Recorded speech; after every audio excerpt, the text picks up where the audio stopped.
કેમ છો મિત્રો? સ્વાગત છે તમારું અમારી ચેનલ વિલેજ રસોઈ ગુજરાતીમાં. આજે અમે બનાવીશું સિંગ ભજીયાનું શાક.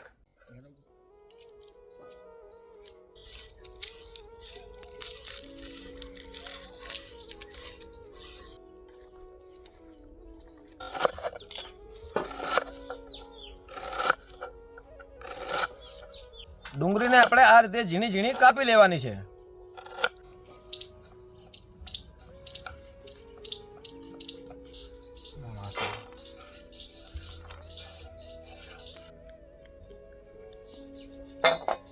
દાતા છે હું રહીશ, ટેન્શન ના કરી.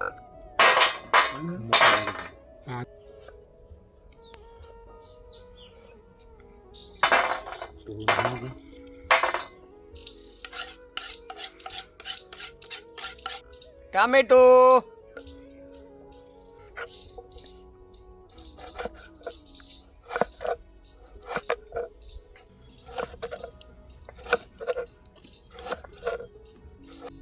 આદુ લસણ મરચાને આપણે ખાંડી લેશું.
આપણે આ 200 ગ્રામ જેટલા સિંગ ભજીયા લીધા છે, જેને આપણે ખાંડીને ભૂકો કરી લેશું.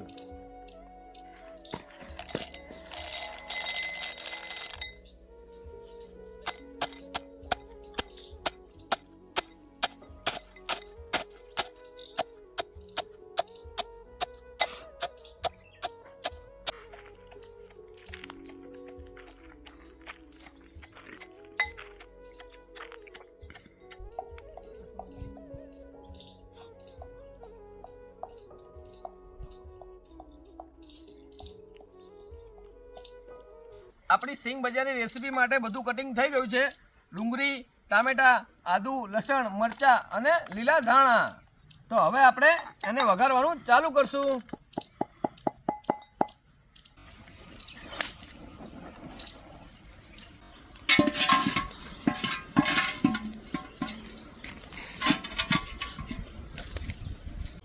તો મિત્રો હવે સૌથી પહેલા નાખશું આપણે આ તેલ.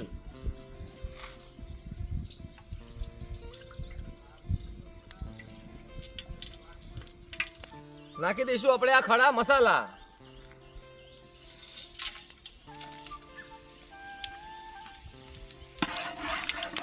હવે નાખશું આપણે સૂકી ડુંગળી.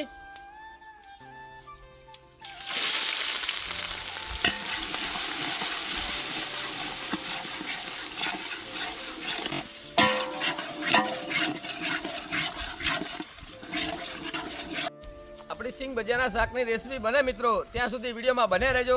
અમારી ચેનલને લાઈક, શેર અને સબસ્ક્રાઇબ કરવાનું ભૂલતા નહીં.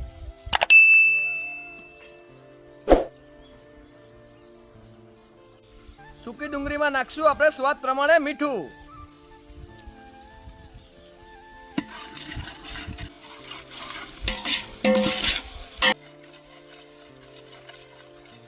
ડુંગળી આપણી કમ્પ્લીટ શેકાઈ ગઈ છે. તો હવે નાખશું આપણે ખાંડેલા આદુ, લસણ અને મરચાં.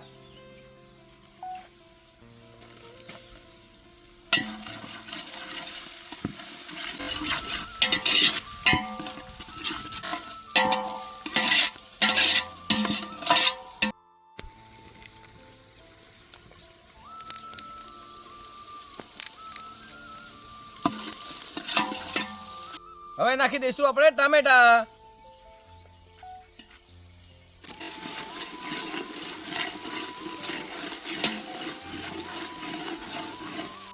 હવે નાખી દઈશું કાશ્મીરી લાલ મરચું, ગરમ મસાલો, ધાણા જીરું અને હળદર.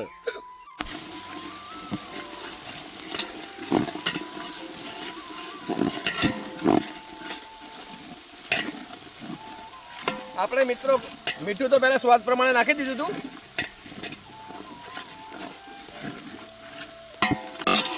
આપણે સૂકા મસાલા બને નહીં એના માટે થોડું ઉમેરશું અંદર પાણી.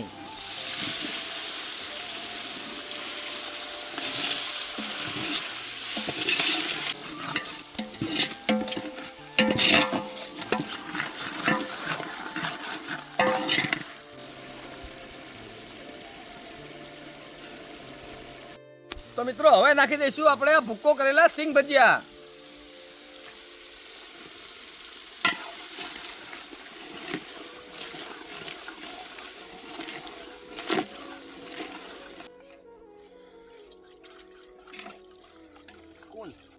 હવે નાખી દઈશું આપણે આ સિંગ ભજીયા.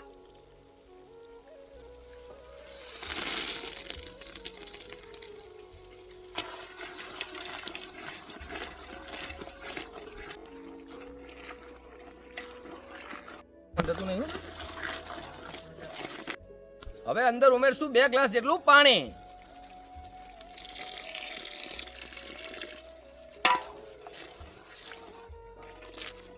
તમે મિત્રો વિડીયોમાં જોઈ શકો છો આપણી સબ્જી કમ્પ્લીટ થઈ ગઈ છે. તો હવે આપણે નાખી દઈશું આની અંદર લીલા ધાણા.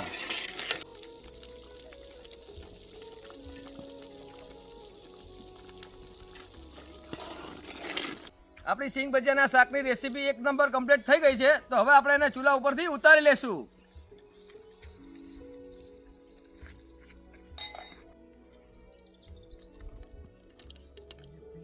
આપણા સિંગ ભજીયાના શાકની રેસીપી કમ્પ્લીટ થઈ ગઈ છે. તો હવે આપણે એને જમવા માટે કાઢી લેશું.